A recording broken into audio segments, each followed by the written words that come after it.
자, 53번 가봅시다. 자, 일단은 t는 마이너스 1에서 1까지고요. 여기 나와 있는 이 방정식에 이제 해를 이 범위 안에서 가장 작은 해를 알파 t, 가장 큰 해를 베타 t라고 가정을 하자입니다.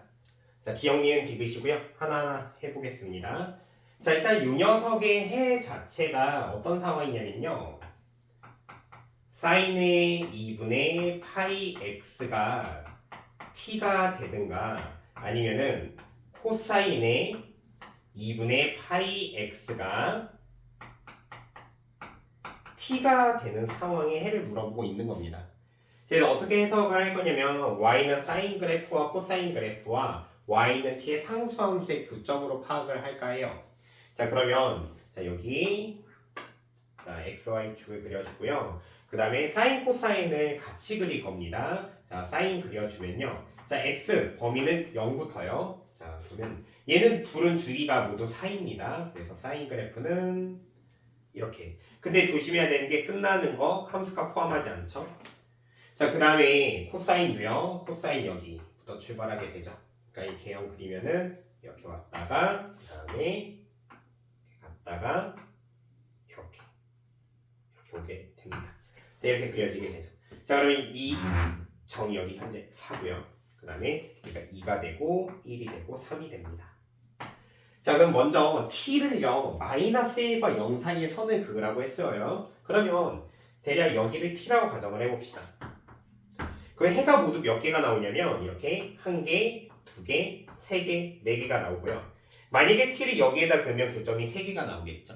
어찌됐건 이런 상황에 대하여 가장 작은 해 있죠. 가장 작은 해를 알파 t라고 하자입니다. 이 x좌표가 그러면 알파 t가 된다는 거죠.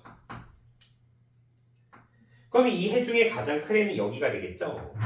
얘 x좌표가 이제 베타 t가 된다고 하는 겁니다. 근데 현재 지금 알파랑 베타를 갖는 즉 1과 4 사이의 개형을 보이냐면 얘는 이제 완벽하게 선대칭 도형이잖아요. 즉 이 선에 대하여 대칭입니다.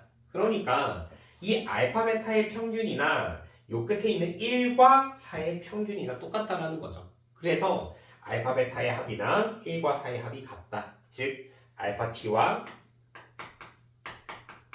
베타 t의 합은요 항상 5가 된다. t의 위치가 변하더라도 가장 작은 것과 가장 큰 녀석의 대칭 구조 변하지 않습니다. 자, 그래서 기억은 참이고요. 자, 이제 니은 한번 봐봅시다. 자, 그림 다시 그릴게요.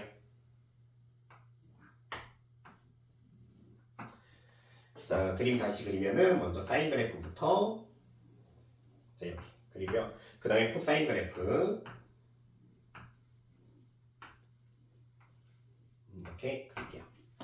자, 그러면 여기에서 지금 이 집합으로 이렇게 표현되어 있습니다.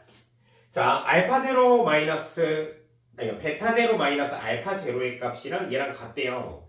자, 얘는 뭐냐면 t가 현재 0인 상황이거든요. 그러면 t가 0은 요 선이 됩니다. 자, 이게 t가 0이라고 해볼게요. 자, 그러면 가장 작은 애는 뭐가 되냐면 이 녀석이 되는 거고요. 가장 큰 애는 조심해야 됩니다. 요거 아니에요. 이게 x 포함되어 있지 않기 때문에 가장 큰 애는 여기가 되는 거죠. 즉, 이 좌표가 알파 제로가 되는 거고 이 좌표가 베타 제로가 됩니다. 그러니까 베타 제로에서 알파 제로 빼면 값이 나오죠. 얘가 1, 2에 얘가 3이고 얘가 4가 되는 거니까 자, 3에서 여기 뺀 거 하면은 3이 됩니다. 그러니까 요 값은요. 이 값 자체는 3이 되는 거예요. 그래서 지금 얘가 물어보는 게 뭐냐면 베타 알파의 거리가 3이 되게 하는 t의 범위를 구해보라는 겁니다. 자, 얘는 이제 곡률에 대한 얘기인데요. 자, 지금 이 그래프 개형 가본다면 그 사인 개형에서 자, 여기에서 여기까지와 그다음에 이렇게 파란 지점 두 개를 봐볼게요. 그럼 저게 구부러진 정도가 똑같습니다. 즉 곡률이 같거든요. 그러면 만약에 t가 여기 선을 그었다고 생각을 해본다면 결국에 요 녀석이 알파 t가 되고요. 그 다음에 요 녀석이 베타 t가 됩니다. 그런데 이 베타 알파의 간격이나 이 밑에 있는 베타 제로 알파 제로의 간격이나 서로 똑같다라는 거죠. 이걸 같다라는 얘기를 해줄 수 있는 게 이게 구부러진 정도가 같기 때문에 이 t를 여기서 위로 쭉 올린다고 생각해 보면은 올릴 때마다 지금 이렇게 알파 베타의 거리들이 이렇게 나오게 되는 거죠. 이게 똑같이 스무스하게 이렇게 올라간다는 겁니다. 자, 그런데 이게 언제까지 만족을 하는 거냐면요. 자, 여기까지입니다. 딱 여기. 자, 지금 얘가 t가 누구냐면 얘는요. 지금 이 사인과 코사인이 같아지는 지점이죠. 그 지점은 함수값이 2분의 루트 2인 지점입니다. 여기까지만 가능합니다. 왜냐면 여기서부터 조금이라도 올리게 된다면 만약에 지금 이 베타 제로 알파 제로가 길이가 같으려면 같은 지점이 이 지점이 돼요. 이 지점부터 이 지점까지 거리가 됩니다. 근데 가장 작은 알파 t, 그러니까 해가 바뀌게 되죠. 지금 어디로 바뀌죠? 여기로 바뀌게 되죠. 얘가 알파 t가 되고 얘가 베타 t가 됩니다. 그러니까 여기서부터는 이제 스무스하게 같은 길이로 오다가 여기 벗어나는 순간, 더 위로 올라가는 순간 이게 이렇게 꺾여서 가니까 길이가 바뀐다는 거죠. 즉 여기 위쪽부터는 얘를 만족하지 않는다는 겁니다. 그래서 어쨌든 만족하는 t의 범위는요. 여기 0부터 어디까지? 2분의 루트 2까지예요. 그래서 니은도 맞는 겁니다.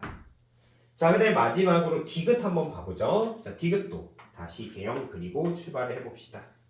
자, 디귿 봐보면요. 다시 자 사인 그 다음에 코사인이요. 자, 근데 얘는 지금 무슨 상황이냐면 알파 t1이랑 알파 t2가 같다라고 합니다. 그러니까 이게 그 t 두 개를 지금 보니까 t2 빼기 t1이 2분의 1이니까 t1이랑 t2랑 달라요. 그러니까 선을 그었을 때 가장 작은 해가 같으면 됩니다. 그리고 어떻게 그리면 되냐면 그냥 이게 같은 녀석이 그냥 이 지점이라고 예측을 하고 얘를 알파라고 할게요. 이렇게 선을 긋습니다. 이렇게 선을 그어서 여기 이렇게 이쪽에서 이렇게 선을 긋고요. 그다음에 여기에서 이렇게 선을 그으면 이런 상황을 연출하면 되는 겁니다. 그러니까 T2가 더 크니까 얘가 T2가 되고요. 얘가 T1이 되는 상황이었던 거예요. 그러면 자 T2 상황에서는 얘가 알파 T2고요. 얘가 베타 T2. 그 다음에 T1 입장에서는 얘가 알파 T1, 얘가 베타 T1이 되는 건 상황이었죠. 그리고 이 두 녀석이 알파 T1, T2가 같은 상황이 된다는 겁니다. 자, 그럼 우리가 여기에서 알 수 있는 거는 자, T2는요. 그러면 지금 여기 이 코사인 그래프의 함수값이잖아요. 그래서 자, 코사인에 알파를 대입한 값이라고 볼 수가 있고요. 그 다음에 T1은요. 사인에다가 알파를 대입한 값이라고 볼 수가 있습니다. 아, 근데 원래 정확하게 표현을 하자면 이렇게 알파라고 쓰면 안 되고요. 지금 2분의 파이 x니까 얘가 2분의 파이 알파 또한 얘도 2분의 파이 알파 이렇게 표현하는 게 맞기는 하겠네요. 자, 그래서 어찌됐든지 간에 이런 상황을 만족을 할 때 T1, T2의 곱을 구하라고 하는 겁니다. 자, 그런데 얘 둘의 차이가 2분의 1이라고 나와 있죠. 그리고 또 얘는 어떤 특징을 갖느냐? 각이 같아요. 그러면 사인 제곱과 코사인의 제곱의 합이 1이 됩니다. 즉, 이 상황에서 지금 현재 T1의 제곱에다가 T2의 제곱의 합이 1이 된다는 거죠. 자, 그래서 얘를 좌변 제곱을 하면은 T1, T2 곱을 알아낼 수가 있습니다. 자, T2 제곱 더하기 T1의 제곱은 여기 얘기했듯이 1이 되고요. 그 다음에 마이너스 2에 T1 곱하기 T2 걔가 오른쪽 제곱한 4분의 1이 되겠죠. 자, 그러면 정리 좀 해주면 얘를 얘를 넘겼다고 치면은 2의 T1의 T2가 4분의 3이 되는 거고요. 즉 T1, T2는 3분의 1이 아니라 몇이었던 거죠? 8분의 3이었던 겁니다. 이게 아니라 8분의 3이었던 거죠. 2로 나눠서요. 그래서 디귿은 틀렸습니다. 그래서 이 문제는 기억 니은이 참인 문제예요.